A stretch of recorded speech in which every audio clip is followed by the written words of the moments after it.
The pump handle snapped back so hard it nearly took Abigail Merritt's fingers with it, and still she set her jaw and tried again, because there was no one else left to try. The summer of 1883 had come to Caldwell, Kansas, the way a fire comes to dry grass without warning, without mercy, and with no particular interest in what it destroyed. The town sat at the edge of the Kishom Trail, a place that had seen cattle drives and outlaws and the slow, grinding passage of hard years, and it had worn all of those things into the lines of its streets and the faces of its people. Abigail knew every one of those lines. She had grown up watching them deepen, and then she had stayed when most women of sense had gone somewhere with more rain and less grief. She was 29 years old, brown-haired and brown-eyed, with hands that were rougher than they should have been for a woman of her station, and a set to her chin that her late husband Daniel had called beautiful and her neighbors called difficult, depending on their disposition. Daniel had been dead 14 months. Fever, swift and absolute, taking him in less than a week from a man who had ridden his land at dawn to a body that needed burying by Thursday. 14 months, and the word widow still felt like a coat sewn for someone else's shoulders. She had 2 children. Thomas was 7, serious-eyed and already too watchful in the way of children who have absorbed adult grief. Clara was 4, and possessed of a stubbornness that came directly and without apology from her mother's side. The farm sat 2 miles east of Caldwell proper, 40 acres of stubborn Kansas earth that Daniel's father had broken before Daniel was born, and that Daniel had spent his whole life fighting to keep. Abigail had no intention of losing it. That was not sentimentality. It was the only solid ground between her children and nothing. The pump was the problem. It had been a problem for 3 weeks running, a deep shaft well pump that Daniel had installed the year before he died, and which now refused to draw water with anything like consistency. Abigail had read the manual he had kept in the barn twice. She had oiled the leather seal. She had checked the foot valve.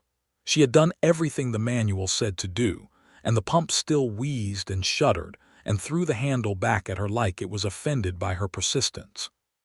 This particular morning in early June, she had been at it for 20 minutes.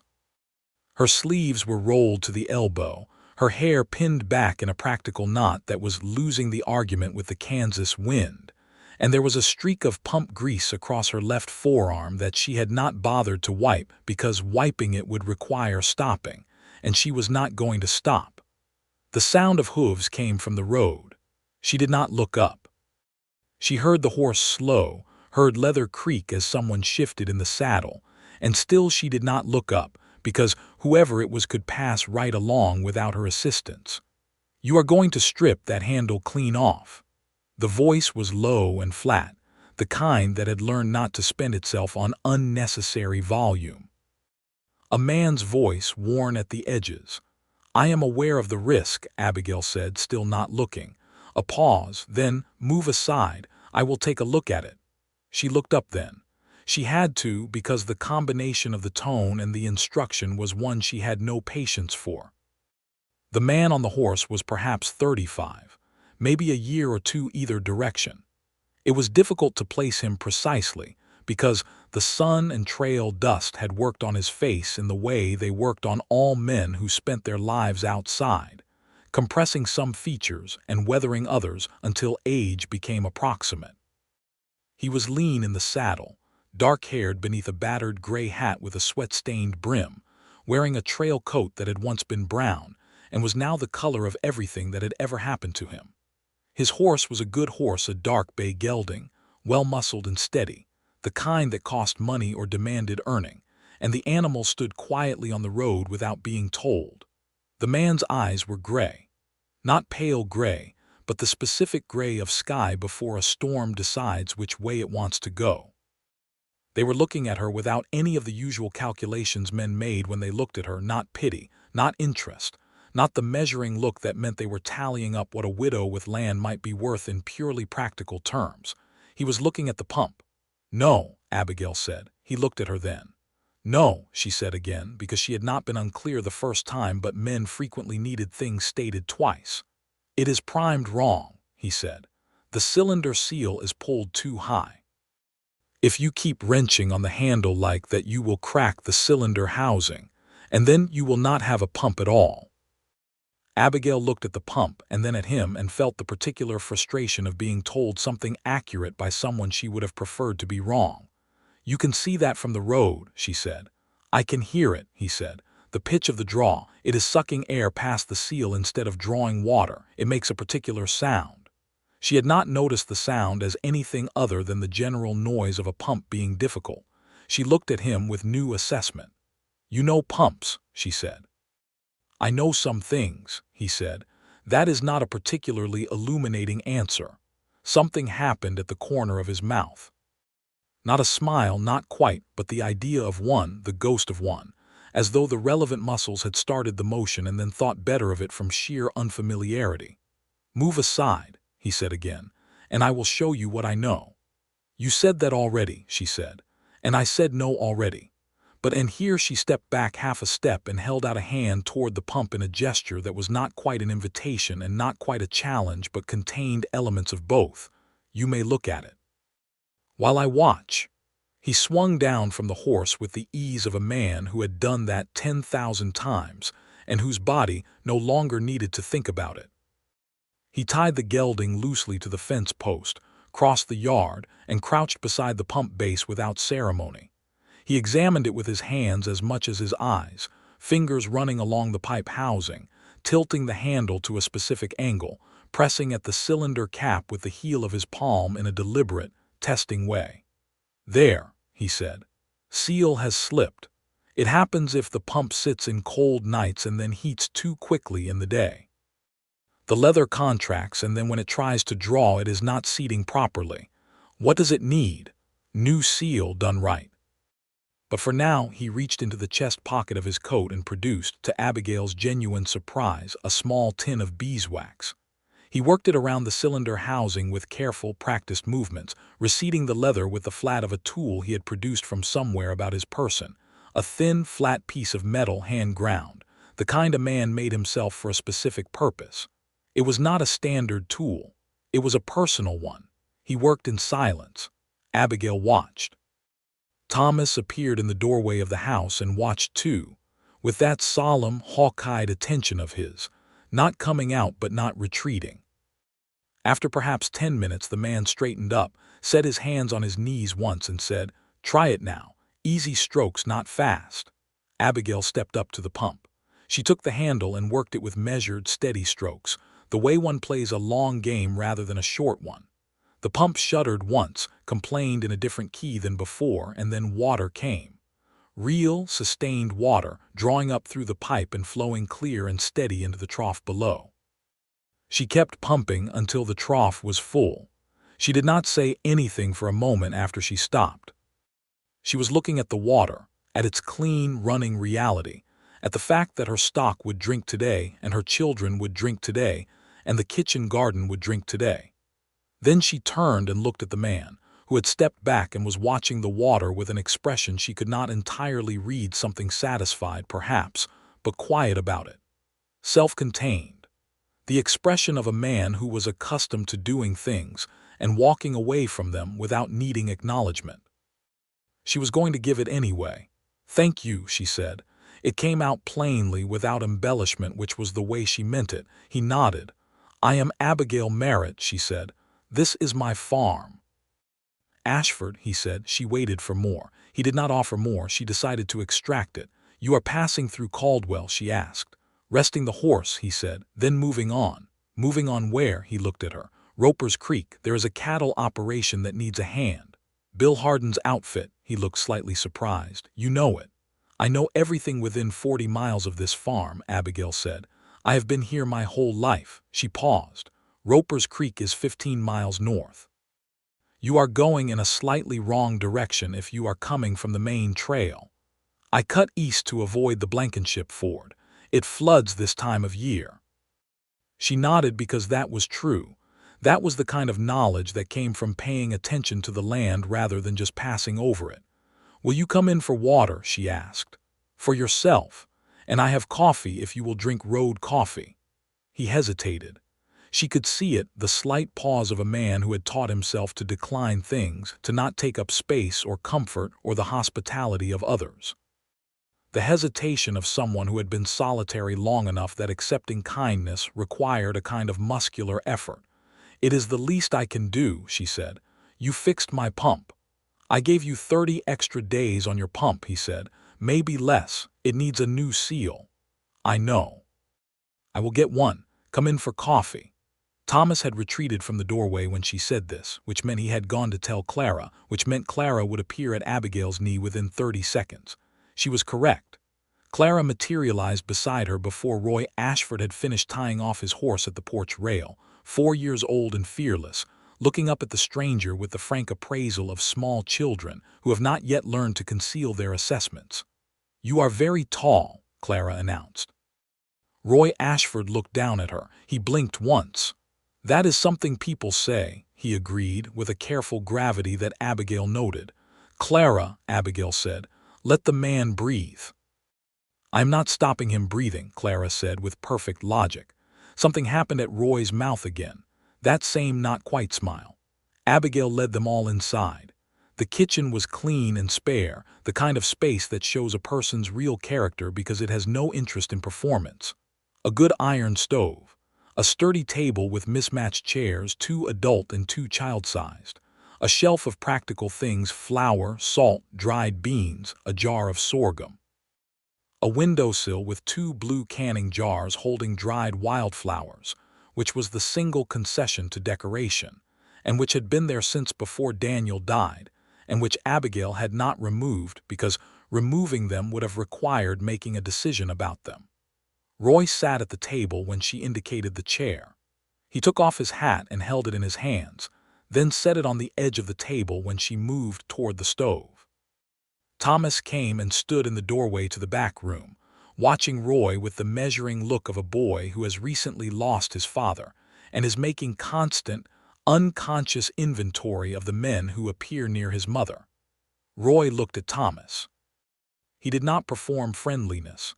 He did not make the large, effortful gestures that adults sometimes make toward children when trying to win them quickly.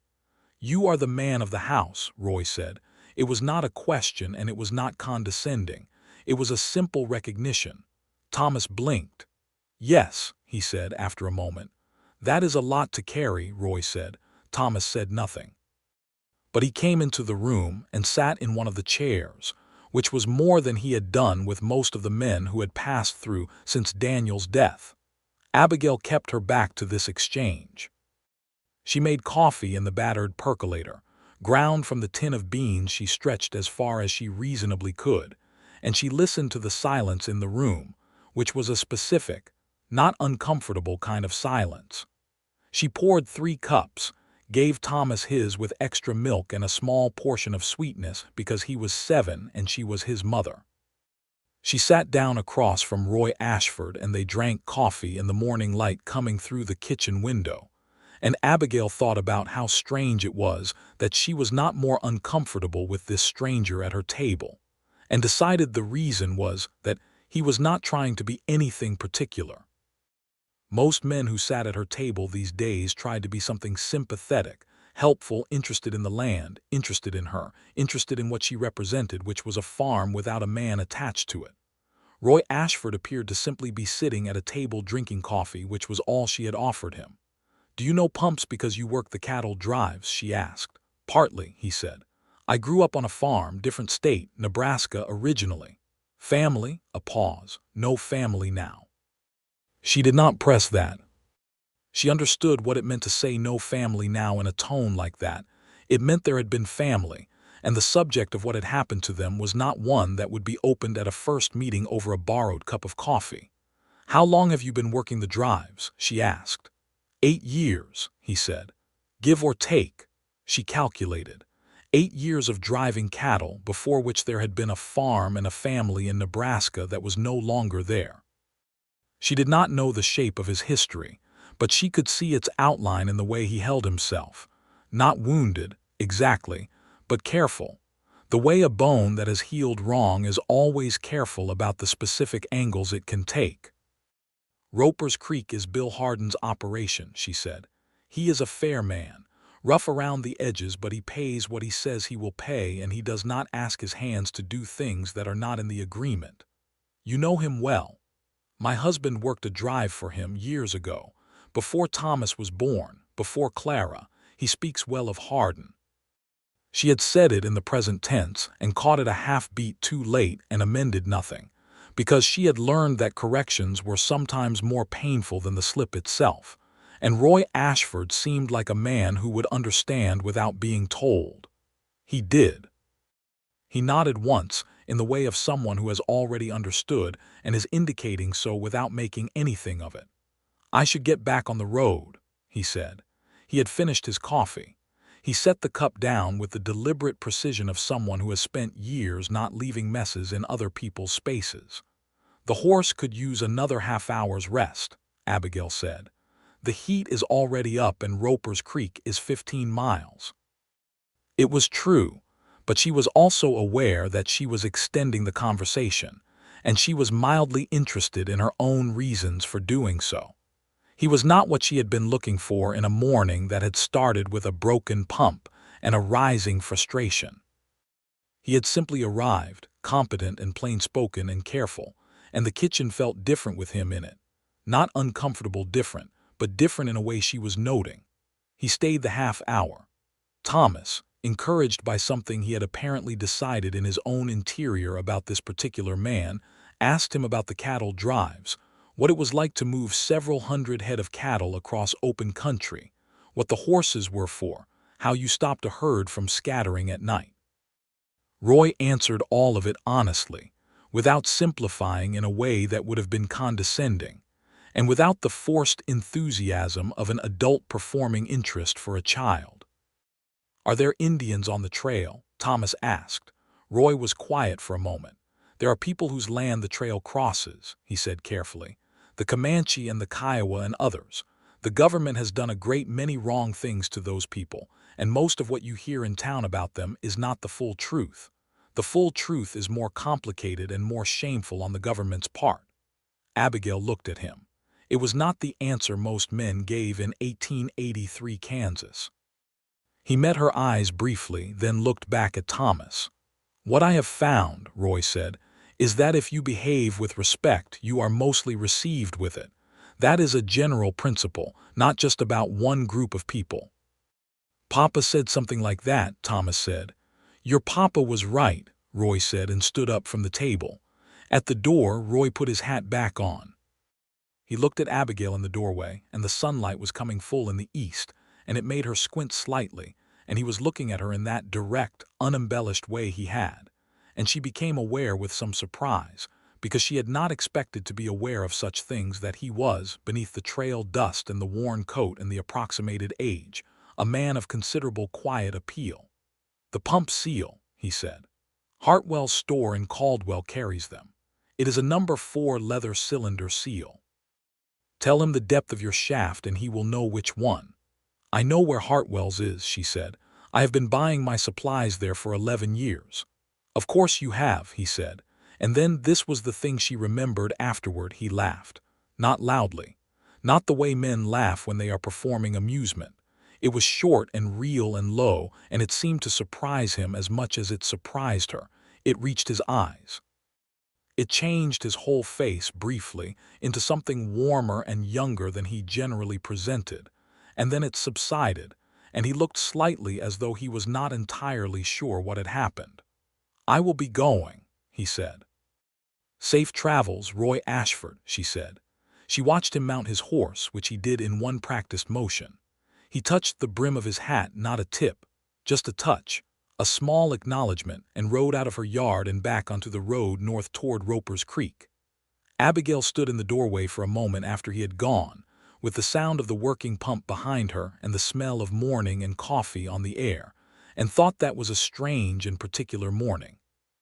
Then she went back to work, because the morning was wasting and there were 40 acres and 2 children, and one repaired but temporary pump demanding her attention. She did not think she would see him again. The trail life moved men on always.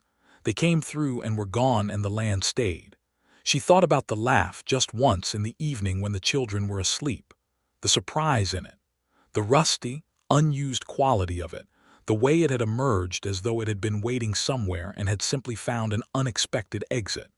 She filed it away with the specific quality of the morning light and the sound of the water running and went to sleep. 3 days later, she was in Hartwell's store buying a number 4 leather cylinder seal, which cost 35 cents and which was, as Roy had said, exactly what her pump needed, when the door opened behind her, and she turned around from pure instinct and found Roy Ashford standing in the doorway. He looked as surprised to see her as she was to see him, which meant the meeting was genuinely coincidental, which for some reason she found pleasing rather than suspicious. "Number 4 seal," he said, looking at the hardware piece in her hand.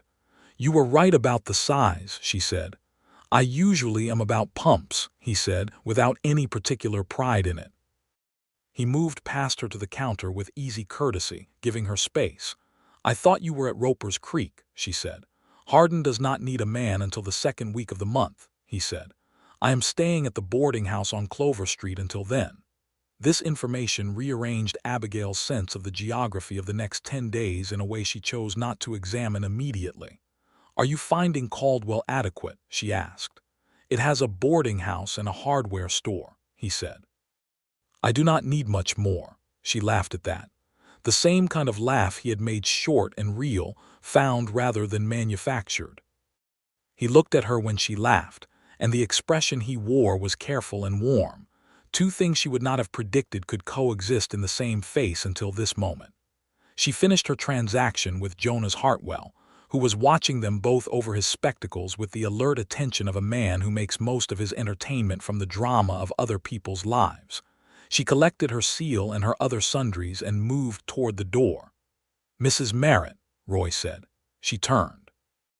"I wondered if you would. The pump needs the seal replaced, and it is a 2-person job to keep the cylinder steady while the seal seats. I am not occupied until Friday." He stopped. He seemed to find the offer uncomfortable, as though it had come out more easily than he had intended. "I am not suggesting anything other than the practical." "I know," she said, "and yes, come Thursday if you like, I will feed you lunch." "You do not need to feed me." "I do not need to," she agreed. "I will anyway. My mother raised me with certain standards that I cannot seem to entirely shake." He came Thursday. He fixed the pump properly, with Thomas handing him tools with the seriousness of a genuine assistant, and Clara providing commentary from the fence rail. Abigail made biscuits and salt pork and a pot of beans, and they ate at the kitchen table with the windows open and the sound of the wind in the tall grass outside. And she found that a second easy conversation with Roy Ashford was not more difficult than the first, but rather less, and that this pattern suggested something she was not quite ready to look at directly. He came back the following Thursday without a stated reason. She did not ask for one. She had made extra biscuits, which was the only acknowledgement she offered of the fact that she had expected him. He noticed the extra biscuits. He said nothing about them. He took 2 without comment. They were building something, in the unhurried, practical way that people in the West built things, by doing the work first and naming it later if they named it at all. He helped her clear a section of the kitchen garden that had become overgrown at the east edge. She taught him the specific properties of her land, where it ran wet and where it ran dry, which sections grew what and why, the way the wind came at the crops from the south in late summer, and the tricks she had learned to mitigate it. She was teaching him her land. She noticed this on the 3rd visit and understood what it meant, and sat with the understanding quietly without acting on it prematurely. He talked in increments, the way he did everything carefully, in measured amounts, as though testing whether the ground would hold before committing his full weight. He had grown up on a farm outside a town called Grafton, Nebraska, the second of 3 sons. His father had been a hard man but a fair one. His mother had died when Roy was 16, and the farm had gone under the following year when a drought took 2 consecutive harvests, and the 3 boys had scattered to different kinds of work. The eldest had gone east. The youngest, Roy said, with a pause that contained something unfinished, had gone a different direction. He did not elaborate. Abigail did not push. He had worked the drives because it was work that paid and that kept him moving, and because moving had been, for a long time, preferable to stopping. He said this last thing looking at his hands, and Abigail recognized it, the particular logic of a person who has lost things and who has decided that if you do not put down roots, nothing can be cut from under them. She understood it because she had watched it operate differently in herself. She had put down roots and held on with both hands because she had children and land, and because there was a specific stubbornness in her that was not courage exactly, but something adjacent, the refusal to be moved. Bill Hardin needed Roy the second week of the month, and Roy went to Roper's Creek for 2 weeks and worked the pre-drive preparations. Abigail did not see him during that time. She noticed his absence with a specificity that she chose to be honest with herself about. She was not simply noting the absence of a convenient hand for the farm. She was noticing the absence of Roy Ashford, specifically, his gray eyes and his careful manner, and the particular quality of the rare moments when something amused him enough to break through the habitual reserve. He came back the last day of June, appeared at her gate in the early afternoon on a Saturday and said, "Hardin does not need me again until the August drive. I have until August." "That is 6 weeks," she said, looking up from the kitchen garden where she was staking tomato plants. "I noticed that too," he said. She stood up from the garden with her hands dirty and a stake in her right hand and looked at him across the fence in the summer light. He was looking at her in a way that was different from before, or perhaps not different, but more visible, the guard slightly lower, whatever careful management he usually applied to his own expression applied less rigidly. "I would like to court you properly," he said, "if that is agreeable." The directness of it almost made her laugh, and then she decided that it was actually one of the most Roy Ashford things he could have said, and that she preferred it enormously to the alternative, which would have been some circling, implicating approach that would have required decoding. "It is agreeable," she said with equal plainness, "though I will tell you in advance that I am not easily managed if that is a concern." "I had noticed," he said. "And you are still asking." "I am still asking," he said. She asked him to stay for dinner, he did.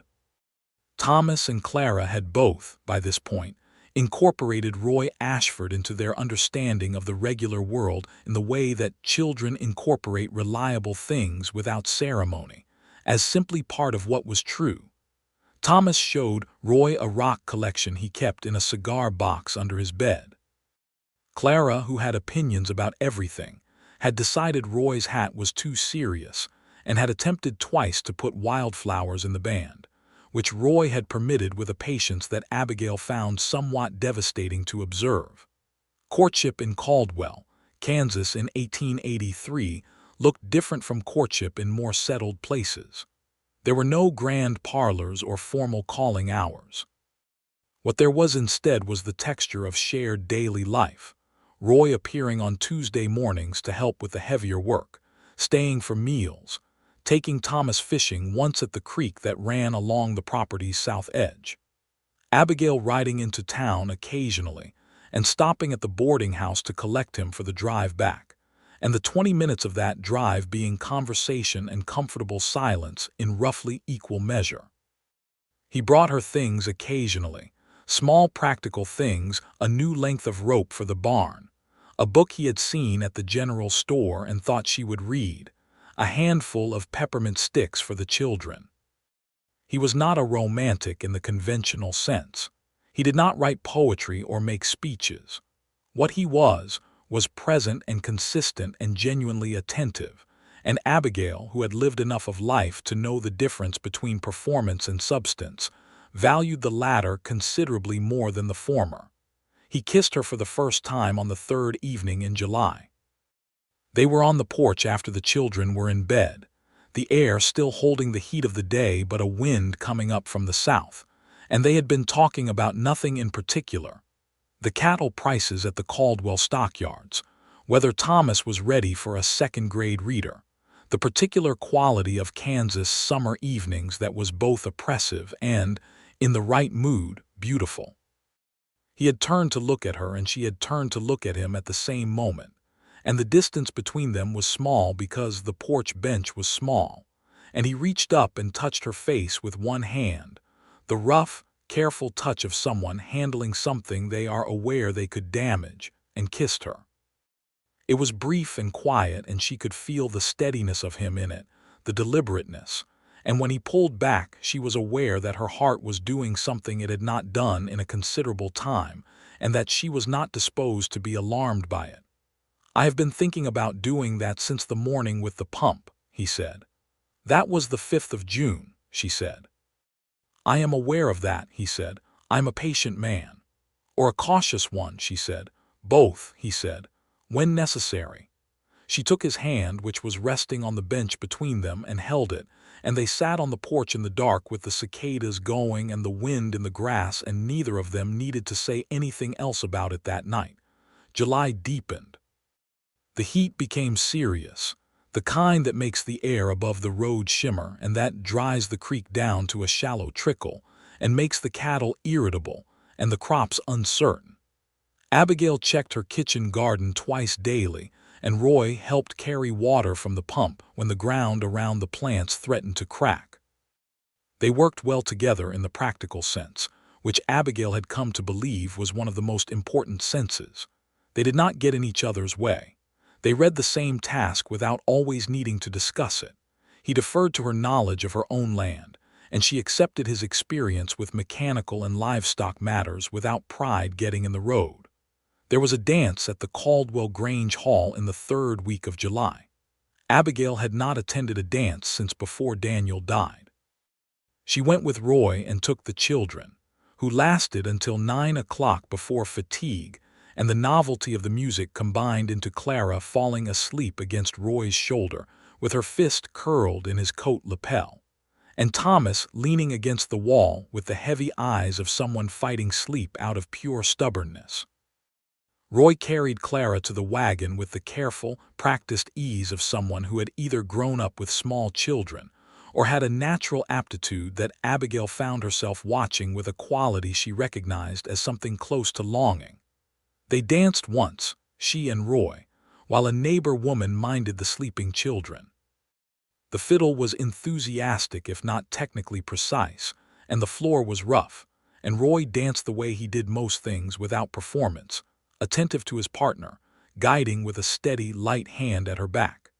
She was aware of the eyes of Caldwell upon them, because Caldwell was a small town and she was Abigail Merritt the widow, and he was a new man, and small towns notice these things and process them aloud later. She did not particularly care. She had never particularly cared about the processing done by Caldwell's public opinion, which was one of the things Daniel had loved about her, and which had driven various neighbors to varying degrees of irritation over the years. A woman named Martha Pickens, who was kind at heart and constitutionally incapable of keeping her concern to herself, materialized at Abigail's elbow between dances to say, in a lowered voice that was not particularly low, "He seems a very decent man, Abigail, though of course you would want to be sure about his people." "His people," Abigail said. "Where he comes from, what his family situation is, whether he has prospects." Abigail looked at her with the patience she had cultivated for exactly these exchanges. "Martha, I have known you all my life and I value your friendship. I am also 30 years into being my own person, and I am quite confident in my assessments." Martha looked affronted for exactly the amount of time it took Abigail to turn away, and then moved on to her next project. Roy had watched this exchange from across the room with what Abigail could only describe as serene unconcern. When she returned to him, he looked at her with a faint question in his eyes. "Local color," she said. "I gathered," he said. On a particular Tuesday afternoon in late July, while they were mending a fence line on the east boundary that the heat had warped, he said, without preamble and while driving a post, "I had a wife, in Nebraska, before the farm failed." Abigail set down the wire she was holding and looked at him. "Her name was Rose," he said. She died in the winter of 1874, childbirth, the baby too. He did not say anything else for a moment. He drove the post with 2 more measured strikes of the mallet. "I am sorry," Abigail said. "That is a terrible thing to carry." 9 years is a long time, he said. It does not feel as immediate as it did, but he paused, looking at the post. It made stopping seem like the dangerous choice. Moving seemed safer. "And now?" she asked. He looked at her. "Now I am wondering if I had it backwards," he said. "Whether moving was just another way of not dealing with the stopping." She picked up the wire again. They worked the rest of the fence line in quiet. But it was a different quiet than before, one that had been deepened by what he had given her, the specific weight of his history, trusted to her keeping. That evening on the porch she said, "Daniel and I were happy. I want to say that because I think you should know it was real and it was good, and that losing him was a genuine grief and not something I have resolved into numbness. But I also want to say that happiness being real once does not make it unrepeatable. I believe in it still. I believe it can happen more than once if you are honest about it and willing to do the work." He was quiet for a long moment. Then, "You are the most direct person I have ever met." "My mother called it a character flaw," she said. "It is not," he said. "It is one of the things about you that he stopped. "That you what?" she asked. "That I am very grateful for," he finished. "Among other things." She leaned against him on the bench, and he put his arm around her, and they sat like that in the July dark. And the night was all cicadas and warm wind and the distant sound of Caldwell settling into itself. And Abigail thought about how strange and particular and altogether fine life could be when it surprised you. August came, and Roy had to go to Roper's Creek for the main drive. He would be gone 6 weeks, possibly 8. The drive went north through Kansas and into the Dakota Territory. And it was real, and it was his work, and Abigail had never been the kind of woman who tried to prevent a man from doing what he had committed to doing. The morning he left, she was up early to make him coffee and pack food for the road, practical things, hardtack and dried beef and 2 wrapped biscuits. He took them without arguing, which she appreciated. Thomas shook his hand with great seriousness. Clara, who had no patience for departure she had not been consulted about, said, "You will come back," in a voice that was not quite a question and not quite a demand, but sat somewhere between, with all the authority of a 4-year-old who has decided something is going to be true. "I will come back," Roy said. He said it to Clara, and then he looked at Abigail. "I know," she said. He kissed her at the gate, briefly and properly, in the early morning when there was nobody on the road to see, and also when she would have kissed him regardless of who was there to see. He rode out going north, and she watched him until the road bent and he was gone, and then she went back to her 40 acres and her 2 children, and the serious work of keeping everything intact until he came back. The weeks without him had a texture of their own. She was not incomplete without him. She had been complete before he came, and she was complete now. But she was aware of the gap his presence usually filled in the same way you are aware of a door that is usually open now standing closed. The house was the same house. The work was the same work, but the evenings were longer and the porch bench was wider than it needed to be. She wrote him a letter, which felt strange because she was not sure where to address it. She addressed it to Roy Ashford, care of Bill Hardin, Roper's Creek, Kansas, and gave it to the postal rider and did not know whether it would find him. 2 weeks later a letter came back, 3 pages of Roy's handwriting, which was precise and somewhat spare, the penmanship of a man who had been taught correctly and who did not waste words whether writing them or speaking them. He wrote about the drive, the cattle, the horses, the particular quality of the Dakota Territory sky, which he said was bigger than Kansas sky, which she found difficult to believe but interesting to consider. He wrote about a hand on the drive named Wheeze who was 20 years old and reminded him of his youngest brother, which was the first time he had mentioned the youngest brother without closing the subject. He wrote one line at the end. "The counting of the days remaining is becoming a habit." She read that line 3 times and then folded the letter and put it in the drawer with Daniel's letters from the Hardin Drive years ago, which felt right rather than disloyal. Both sets of letters from men she had loved, kept in the same drawer because she was a woman with a full life and a drawer large enough to hold all of it. She wrote back. Roy returned on a Wednesday in mid-September, trail-worn and lean and almost 10 weeks away. He came up the road in the afternoon, and she was in the kitchen garden, back in the same position she had been when he had first told her he wanted to court her, on her knees between the tomato rows. She heard the hooves and looked up, and he was there at the gate, and she stood without brushing the dirt off her knees and went to meet him. He got off the horse before she reached the gate, and she walked straight into him, and his arms went around her with the sureness of someone who had been doing that in his mind for 10 weeks and had the geography memorized. She pressed her face against his coat, which smelled of trail and horses and long distance, and felt the solid fact of him there and was simply glad.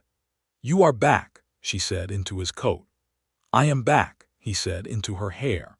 They stood like that for a moment, and then she pulled back and looked at him, checking him over with the efficiency of someone who has sent a man away and wants to confirm nothing broke in transit. He looked tired and thin and absolutely himself. "Clara has been telling everyone you were coming back," Abigail said.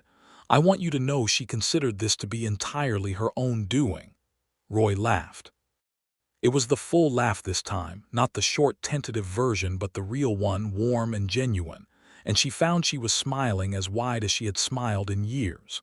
That evening, with the children in bed and the house quiet, Roy sat across from her at the kitchen table and said, "I want to stop moving." She looked at him. "I have been moving for 8 years because I thought stopping was the dangerous thing," he said. "And I was wrong. I have been wrong for 8 years. Moving is just a way of not building anything." He paused. "I would like to build something if you are willing."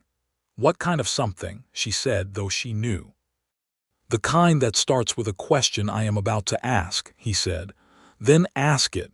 He looked at her steadily.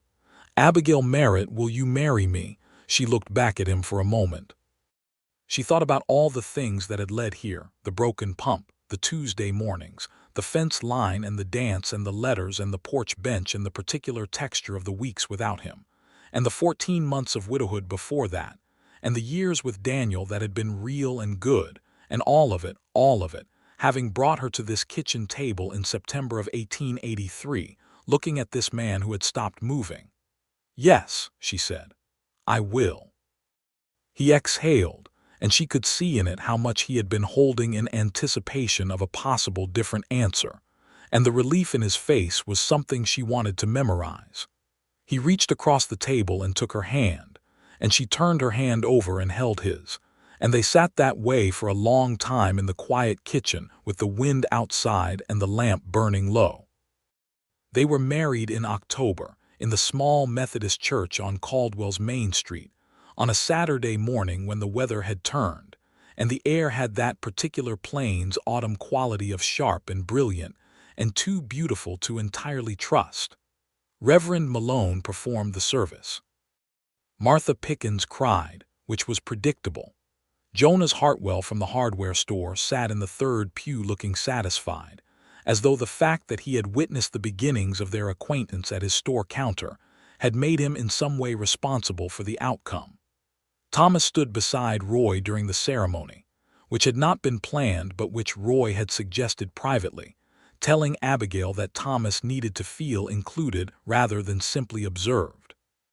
Clara stood beside Abigail in a white dress with a blue sash that had taken Abigail 4 evenings to sew properly, and spent a portion of the ceremony attempting to remove her shoes, which was prevented with the intervention of a quiet maternal hand.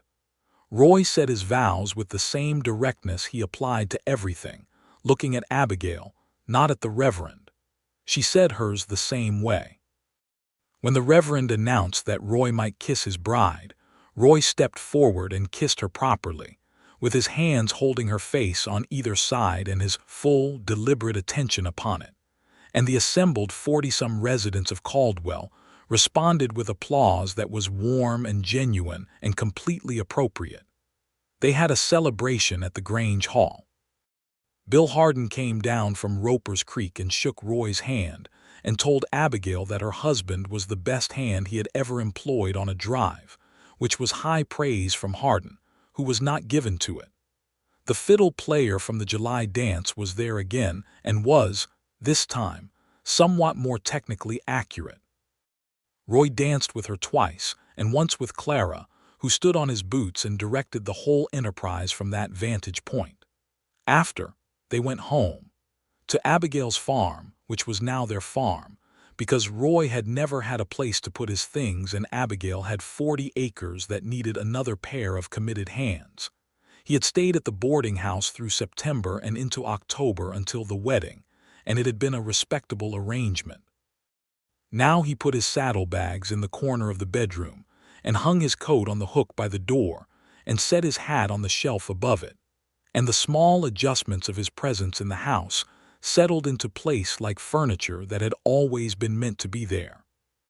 Thomas, who had been watching all of this with his characteristically solemn attentiveness, found Roy in the barn the morning after the wedding, where Roy was checking on the 2 pigs Abigail kept and assessing the general state of the barn's structural condition, which had some concerns in the east wall that he was already planning to address. "Are you going to stay?" Thomas asked. Roy looked at him. "Yes," he said, "I am staying." "Even if it gets hard?" Thomas asked. He was 7 years old, and this was the most adult question Abigail would later tell Roy she believed any 7-year-old had ever asked. "Especially then," Roy said. "That is when it matters to stay." Thomas considered this for a moment, then nodded once, with the air of someone who has received an answer that meets their standard, and went to help with the morning feeding. The winter of 1883 into 1884 was a working winter. Roy fixed the east wall of the barn before the cold got serious, which was wise because November came down hard, and the temperatures at night dropped to levels that made the water in the well trough ice before morning. He knew cattle and horses and the mechanics of farm equipment, and between his knowledge and hers, they made decisions about the farm that were better than either would have made alone. He was not Daniel. She did not need him to be Daniel. Roy was his own particular shape, with his own way of approaching a problem and his own rhythms of quiet and talk, and she was learning him the way you learn a piece of land gradually, with attention, understanding that the topography was complex and not all of it had been revealed yet. He had patience with Thomas that was genuine rather than effortful, the kind that came from actually finding the child interesting rather than from the social obligation to appear to. Thomas was a serious boy with a serious mind, and Roy treated him accordingly, without talking down and without the artificial cheerfulness that adults sometimes use as a substitute for real engagement. They worked on things together, a birdhouse in the barn during a February stretch when the weather was too severe for outside work, a small mechanical puzzle Roy had carried in his kit for years and eventually given to Thomas as a proper gift. Clara required a different kind of engagement. She was vivid and immediate and slightly tyrannical about her preferences, and Roy had discovered early that the only effective approach to Clara was to meet her on her own terms, to take her opinions seriously even when they were catastrophically wrong, to negotiate rather than override, and occasionally to simply laugh, which Clara found satisfying because it meant she had achieved an effect and she liked achieving effects. By spring, the farm was in better condition than it had been since the season before Daniel died. Roy had put in a new section of fence, reinforced the pump housing properly, rigged a better system for the kitchen garden irrigation, and had a plan for expanding the east pasture that Abigail had been wanting to do for 3 years, but had lacked either the time or the labor to execute. They were building something real and practical, and also, quietly, something else, the kind of life that deepens rather than simply continues, that accumulates meaning through the daily work of 2 people paying attention to each other and to what they are making together. There was one night in March when a late storm blew in cold and vicious, the kind that reminded the plains that winter had not truly conceded yet, and Abigail woke to the sound of it at 2 in the morning and found Roy already up and pulling on his coat. "The horses," he said. The east barn door was not latched right. I noticed it yesterday and meant to fix it. I am coming, she said. You do not need to, Roy, she said, in the tone that indicated the discussion was concluded. They went out together in the February storm with a lantern, fighting the wind across the yard, and found the east barn door banging against its frame, with two of the horses nervous in their stalls. They got the door secured and the horses calmed, and then stood for a moment inside the barn, with the storm battering the walls and the lantern making a small, warm island of light in the darkness. Roy looked at her in her coat over her nightgown, her hair loose and blown from the sprint across the yard, the lantern throwing its unsteady light across her face, and his expression was so plain and so open in the way it rarely fully was, all the careful management that he normally maintained simply absent in this moment, and what was underneath was so direct and real that it required no translation. "I love you," he said. He had not said it before in those words. He had said things that meant it, had shown it in 1,000 specific daily ways, but he had not said it in those words, and she understood why. It was the last piece of the guard, the final thing, and saying it meant the full stop of moving, the complete dropping of anchor, the permanent and irreversible choice to be in one place. "I love you," she said back, with equal simplicity, because that was how she communicated important things. He came and stood in front of her, and she tilted her face up to look at him, and he kissed her in the cold barn with the storm going outside and the horses settling in their stalls, and it was one of the better moments of her life, and she knew it while it was happening, which she had learned not to take for granted. Spring came properly, the way Kansas spring comes when it means business, everything greening at once with an urgency that is almost aggressive. The kitchen garden went in. The east pasture expansion became real work, and they attacked it together on the long days, Thomas helping where a 7-year-old could help, which was more than most adults gave him credit for.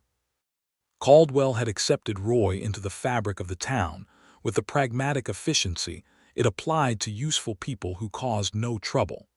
He was known at Hartwell's and at the Grange and at the stockyards, where he had begun selling a portion of the cattle they were building up on the expanded pasture. He had a reputation for fair dealing, which was the coin of the realm in this particular economy. A man named Duff Coulter, who owned the nearest neighboring farm to the west and who had been, Abigail was certain, harboring hopes about the Merritt land since 6 months after Daniel's death, had been pointedly cool toward Roy since the wedding. Abigail found this mildly entertaining. Roy found it mildly perplexing, which she eventually explained, and his response was a look of such genuine bafflement at the idea that a grown man would spend energy on such a feeling that she laughed for a full minute. Duff eventually came around, as people who are practically minded usually do when they see that a situation is settled and not going to change. By summer, Roy and Duff were having occasional civilized exchanges over the shared fence line about cattle prices and weather, which was the full extent of friendship one could reasonably expect from Duff Coulter, and which Roy found perfectly adequate. In June, a year and 1 month after Roy had first ridden up to her broken pump, Abigail told him she was pregnant. She told him in the kitchen in the morning, plainly and without preamble, because that was her way. He set down his coffee cup with the deliberate care of someone who has received information so significant that normal actions require conscious management. He looked at her for a long moment. She watched his face move through something, a sequence of feelings she could identify only approximately, because it was complex and real and contained things she did not have full access to. Things that lived in the part of him that still carried Rose's name and the winter of 1874. And then he stood up from the table and crossed to her and put his arms around her, and she could feel against her how carefully and completely he was holding her, the deliberateness of it, like a man holding something he understands the value of. "Are you well?" he said into her hair. "Completely," she said. "I have done this twice before. I know how it feels when something is wrong and this does not feel wrong." He held her a little longer. She let him. "A baby," he said. "Yes," she said. Ours, he said. And the way he said it, the wonder in it, and underneath the wonder something that had been locked a very long time quietly opening. She pressed her hand flat against his back and held on. Thomas received the news of a prospective sibling with the philosophical acceptance of a child who has learned to adapt to what life presents. He asked a series of practical questions. Where would it sleep? Would it be loud? Would he still have his own space? Abigail answered all of them honestly. Roy told him that older brothers were among the most important people in a new baby's life, which Thomas considered carefully, and then took on with visible seriousness, as though it were a commission of some significance. Clara declared that the baby should be a girl and should be named Primrose. When informed that neither of these things was within her unilateral authority to decide, she renegotiated to, the baby should be a girl. When informed that this was also outside anyone's control, she accepted this with the grace of someone tabling a point rather than abandoning it. The summer was good. The farm prospered. The cattle did well. The kitchen garden produced so abundantly that Abigail put up more preserved food than she had managed in 3 years, the shelves in the root cellar building up in good orderly rows. Roy had a horse he had been training all spring, a young dun mare he had bought at the stockyards in a rough state, and had been patiently working with through the winter and spring. By summer she was coming along well, responsive and steady, with the quality of a really good horse beneath the earlier damage done by rough handling. He spent time with her every evening in the small paddock by the east barn, and Thomas frequently came and sat on the paddock fence to watch, and Roy talked to Thomas during these sessions the way adults rarely talk to children honestly, as though Thomas's thoughts on the matter were worth consulting. "Why does she spook at the rope?" Thomas asked one evening. "Someone scared her with one once," Roy said. "When she was young. The memory of it is in her body even when her mind tries to trust. How do you fix it?" "Slowly," Roy said. "You show her the rope every day, and every day nothing bad happens with it, and eventually the new memory gets stronger than the old one." Thomas thought about this. "Does that work for people too?" Roy looked at him. "Yes," he said, "it does." "Did you have to do that?" Thomas asked. "Have new good things until the old scared things got smaller?" Roy was quiet for a moment. "Yes," he said. "Did it work?"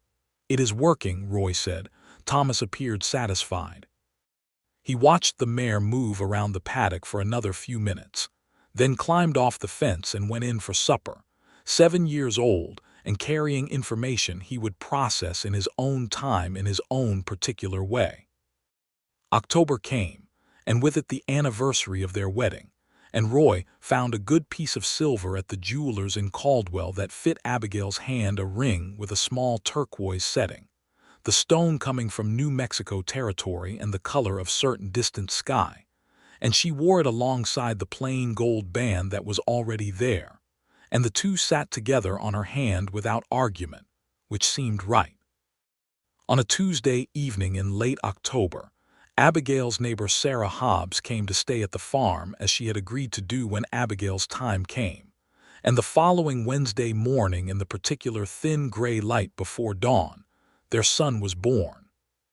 He was healthy and considerable and announced his arrival with the full conviction of a person who means to be heard. Roy was there, because Abigail had wanted him there and had said so plainly, and he had not argued, though the waiting had cost him something visible. She had watched him from her own considerable preoccupation during the labor and had observed a man in the grip of very specific fear, the fear of someone who knows what this moment can take. But it did not take. Everything held.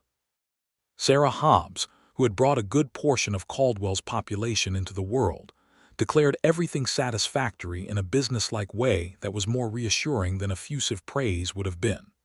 Roy sat on the edge of the bed, and Abigail put the baby in his arms, and he looked down at the small, indignant, astounding face with the expression of someone standing at the edge of something very large and very beautiful that they did not entirely know how to contain.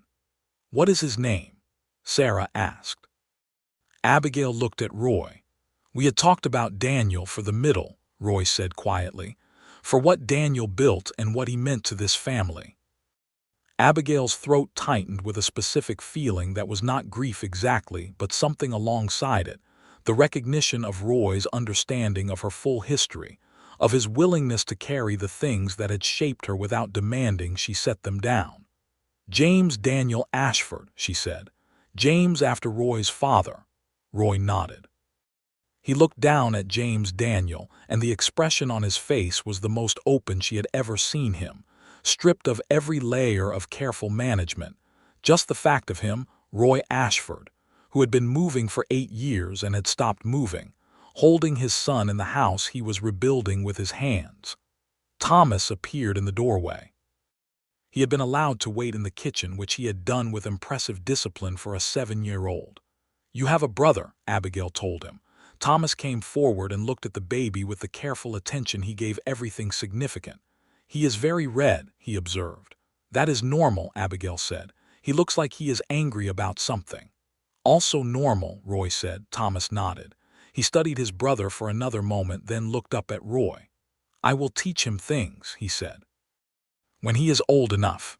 "I know you will," Roy said. Clara was brought in next by Sarah, who had apparently been managing her in the kitchen for several hours with the patient competence of someone who had done this sort of thing many times. Clara looked at the baby, looked at Abigail, looked at Roy, and then said, "He is not a girl." "He is not," Abigail agreed. Clara considered this. "He can still be named Primrose," she said. "He cannot," Abigail said. "His name is James." Clara weighed this. "I will call him Jim," she said, with the air of someone who has negotiated the best available outcome. "Jim is fine," Roy said. The winter of 1884 into 1885 was different from the previous one, louder, smaller, fuller. A baby changes a house the way weather changes a landscape. You know it intellectually before it happens, and then you understand it physically only when it does. James was demanding and funny and grew at an alarming rate that both pleased and slightly alarmed Abigail. And Roy was his father in the complete sense of the word from the first hours, getting up in the night without needing to be asked, learning the specific language of this particular baby's signals with the same patient attention he had applied to the dun mare and the fence line and every other thing he had committed to understanding. Thomas completed his transformation from solemnly watchful child to a boy with something more settled behind his eyes. He had accepted Roy not as a replacement.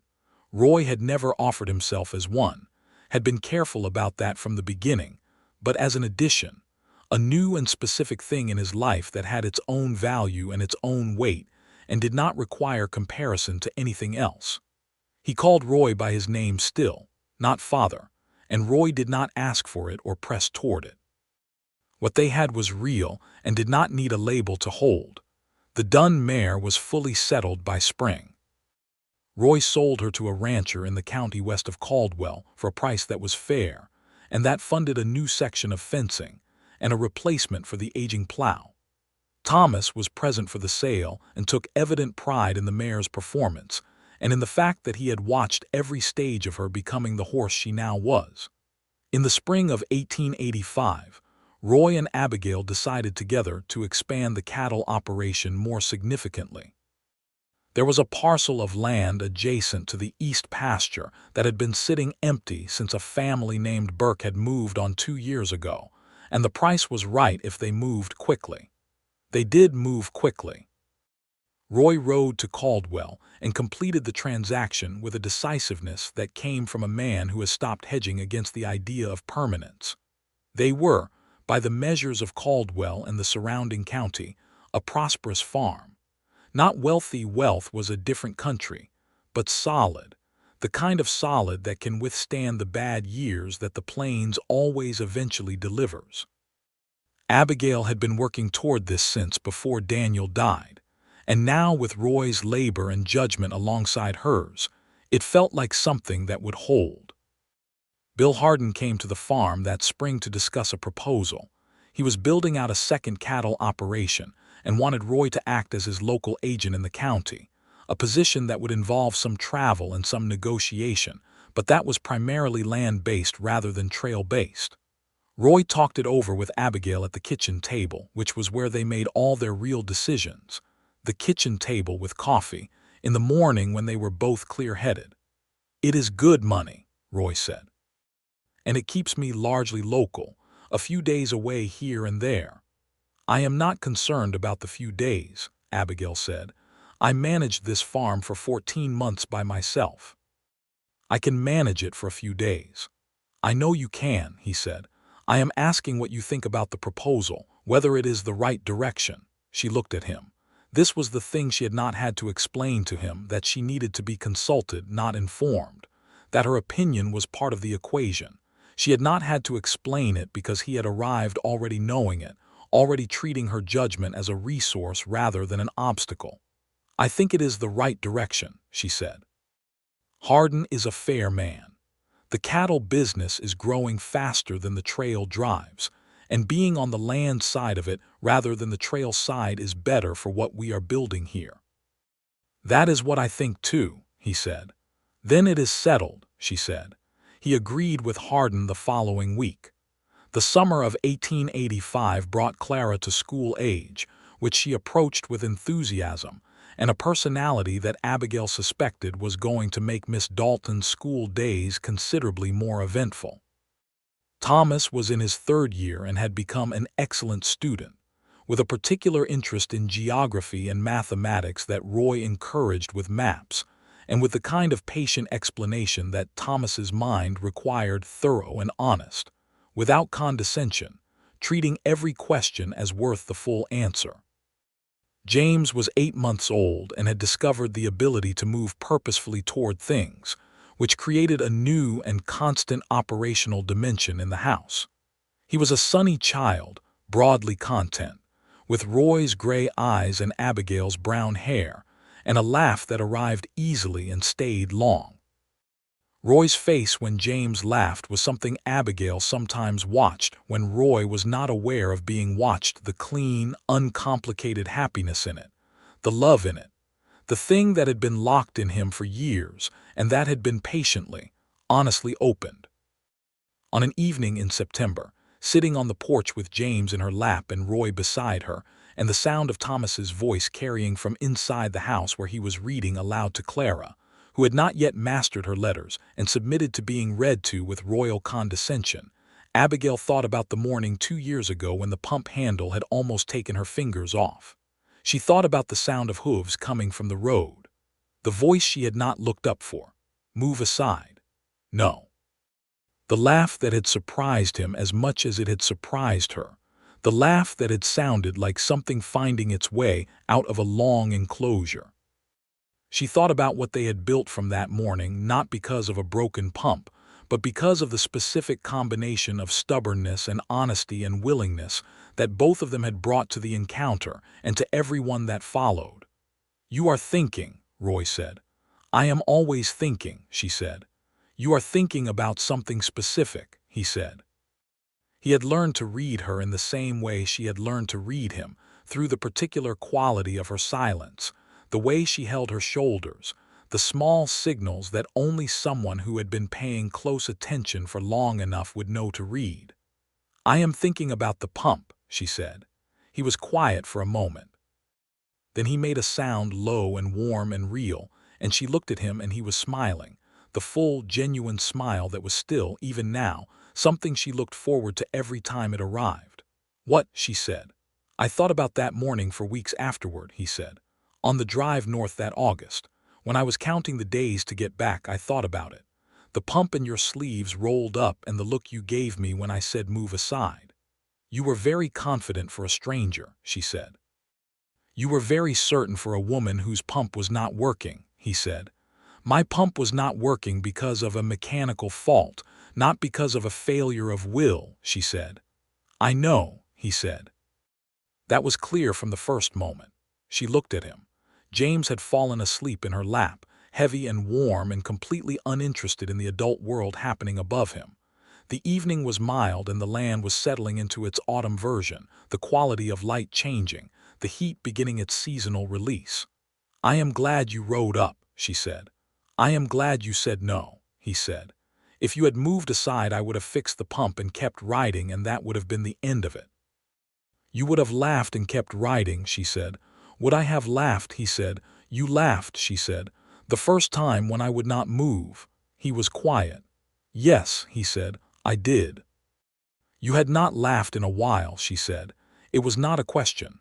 She had understood it the moment it happened, even then, even when he was a stranger, the quality of it, the surprise of it, the way it had changed his face. "No," he said, "I had not." She leaned against him on the bench, the same bench on the same porch, and James shifted in her sleep without waking. And the night came on in its slow September way. And inside the house Thomas read on in his clear, serious voice, and Clara periodically interjected with opinions about the story that Thomas patiently engaged with. "Are you glad you stopped moving?" she asked. He put his arm around her, the same arm, the same way as all the times before. She had lost count of the times, which was the right number to lose count. "Every day," he said, "every single day." The years moved on because they do, accumulating in the way that good years do, not marked by their drama but by their substance, the ordinary and extraordinary mixed together in the proportions that make a life. James walked at 11 months and spoke his first word at 13, which was not mama or dada, but something that sounded remarkably like water, which, given his parentage and the origins of his family's story, seemed either appropriate or coincidental, and Abigail chose to find it funny. Thomas grew. He was 10 in 1886, then 12, then 15. And at each age he revealed new dimensions of himself, his father's seriousness, his mother's directness, something that was entirely his own, a quality of steady warmth that he had not gotten from either parent's obvious character, but that had perhaps been building in him from everything he had observed and absorbed in the years since he had been old enough to observe things carefully. He became Roy's genuine right hand on the farm, and the two of them worked the East pasture cattle together with an efficiency and a comfortable shorthand. That was one of the things Abigail liked best to see from the kitchen window when she looked up from whatever she was doing. Clara went through school and emerged from it with excellent marks in everything she found interesting and adequate marks in everything she did not, which was honest at least.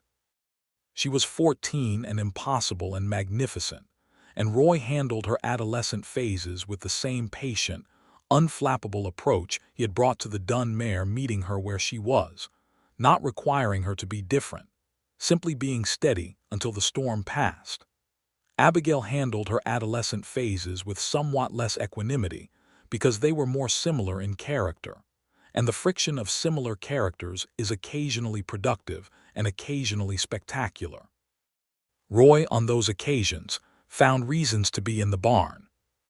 James at 5 was a force of nature, enthusiastic and physical, and possessed of a curiosity about mechanical things that kept Roy in a state of alert, because James's curiosity frequently involved disassembling things to see how they worked, and reassembling them was not always possible without parental assistance. Roy built him a small workbench in the east barn with real tools scaled appropriately, and spent Saturday mornings there with him, which was one of the pleasures of Roy's week that he would not have traded for anything. The farm was good. The Hardin agency work was good. The cattle operation had become one of the more solid concerns in the county. They had hired a hand named Ephraim, a Mexican man in his late 30s who knew horses and cattle with exceptional depth, and who had, after a few weeks of the farm's particular operations, become as reliable and present as the land itself. Roy paid him fairly and treated him as a colleague, which Abigail had expected, and which Ephraim had apparently not expected from experience, and the resulting loyalty was the uncalculating kind that money alone cannot purchase. The winter of 1887 brought an illness through the county, a respiratory sickness that made its rounds through several families before it reached the Ashford farm. Roy went down with it hardest, 3 weeks in bed with a fever that went high enough on 2 nights to frighten Abigail in a way she did not display, because displaying it would not have helped him and would have frightened the children. She nursed him with a thoroughness that he protested, and that she ignored, because she had not come this far and built this much with this person to lose him to something manageable. She made the broth and administered the medication from Dr. Hensley and kept the room properly ventilated and sat beside him in the nights when the fever peaked and talked to him. Just talked about the farm, about the children, about what they were going to do in spring, keeping him tethered to the specific, practical world of their life. He came through it. The fever broke on a Thursday night, and by Saturday he was sitting up, and by the following Wednesday he was at the kitchen table for breakfast, thinner and pale but himself, looking at her with the full awareness of someone who has been through the dark and come back to the light. "You did not sleep properly for 3 weeks," he said. "I slept adequately," she said. "Abigail." "Roy," she said, in exactly his tone, "eat your eggs." He ate his eggs, but he reached across the table and took her hand briefly, in the way of someone saying something that does not require words and knows it will be received. She held his hand for a moment and let it go, because there were things to do and the morning was getting on, and that was the nature of their life.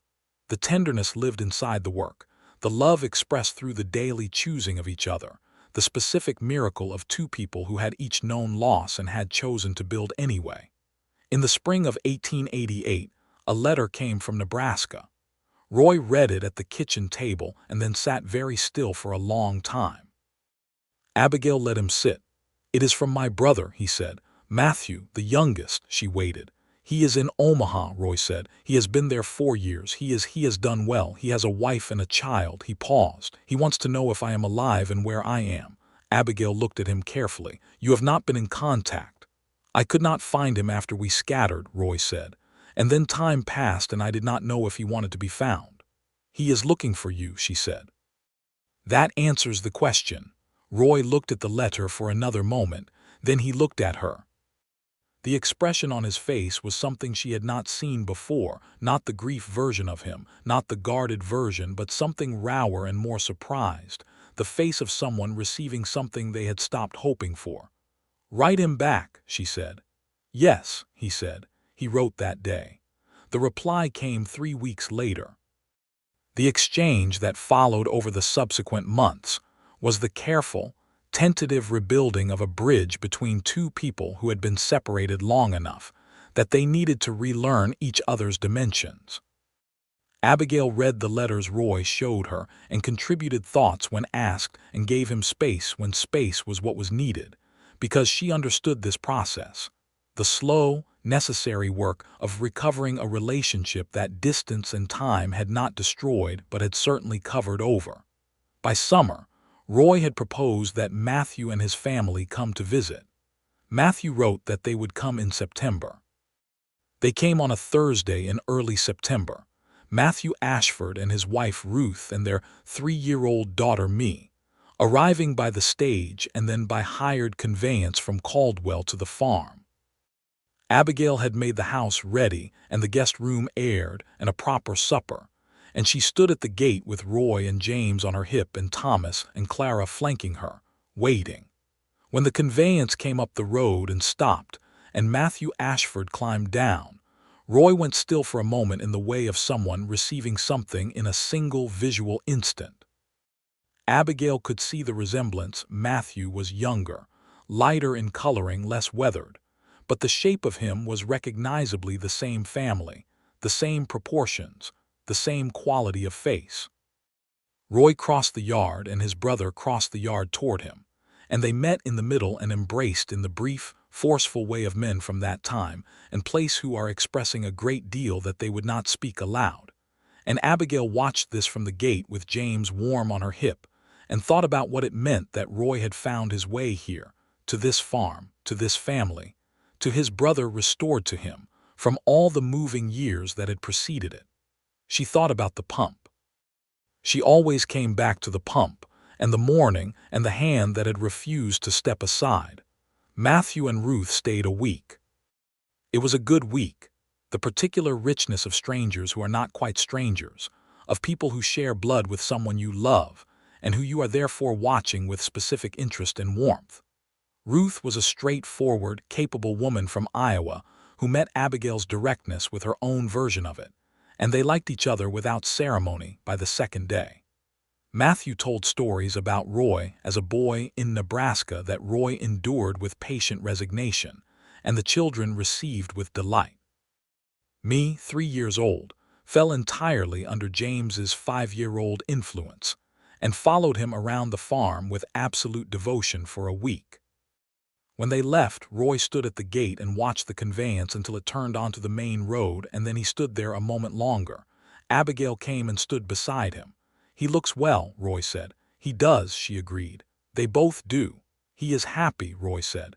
There was something in it, relief, she thought, the specific relief of someone who has worried about a person without being able to check on them. "So are you," she said. He looked at her. "Yes," he said. "I am." She took his hand and they walked back across the yard together in the early September light. And James came barreling out of the barn to meet them with a 4-inch nail he had found and wanted to show Roy. And Clara called from somewhere upstairs about something lost. And Thomas appeared on the porch with the practical announcement that if supper was not soon, he was going to expire, which was Thomas's increasingly teenage expression for hunger. Roy looked at all of this, his yard, his children, his farm, this life that had accreted around him with the patient insistence of something that intended to be real, and his face held the expression that she had come to know as his fullest, most unguarded version of happiness, quiet and complete and entirely his own. "Come on," Abigail said. "Thomas is apparently expiring." "Dramatic," Roy said. "He gets it from somewhere," she said. "Not from me," Roy said. "No," she agreed. "Not from you." He laughed, the full laugh, warm and real. The laugh she had heard first on a June morning in 1883 outside a broken pump. The laugh that had sounded like something long closed beginning to open. She had heard it 10,000 times since then, and it still had the same quality, genuine, surprised by itself. The sound of a man who had found his way back to the part of himself that could be delighted by things. She loved him very much. They went inside. The door closed on the September evening, on the farm and the land and the particular quality of Kansas light at the end of a good day. And inside the house, there was the sound of life, voices and footsteps, and the particular warm noise of people who belonged to each other going about the evening's work. The pump stood in the yard in the last light, its handle still, drawing water reliably from the good deep well as it had been doing for years now. No one paid it any particular attention anymore. It was simply part of what worked, what held, what kept everything running. Which was, Abigail had come to think, exactly the right fate for a broken pump. Not to be remarkable, just to do its work quietly and well for as long as it was needed. She set the water on for supper and called the children. And Roy came in from the porch with James under one arm and the evening paper under the other. And Thomas materialized at the table with the unerring instinct of a teenage boy for food. And Clara descended the stairs with Clara's characteristic dramatic energy. And they all converged on the kitchen with its good smell and its warm light and its mismatched chairs, and sat down together to eat.